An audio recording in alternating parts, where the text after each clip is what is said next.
Panginoong Hesus, ngayon ay lumuluhod ako sa iyong mga paanan.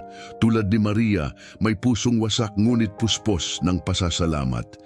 Hindi niya tinipid ang pabango, hindi niya kinwestiyon ang sandali. Minahal ka lang niya ng buong puso. Gayon din ako ngayon, dala ang aking alabastrong sisidlan, ang aking buhay at mga pagkukulang, may taos pusong luha at buong pagkatao. Ibinubuhos ko sa iyo ang aking pagsamba. Ang Panginoon, naway maging dalisay ang aking puso tulad ng kay Maria, na ikaw ang makita kong tunay na kayamanan, higit pa sa yaman, higit pa sa tingin ng tao. Patawarin mo ako kapag nakakalimot ako sa iyo, kapag pinipigilan ko ang aking papuri, kapag naaagaw ng mundo ang aking pansin. Ngayon, pinipili kong manatili sa iyong paanan, ang pinakamataas na lugar para sa akin.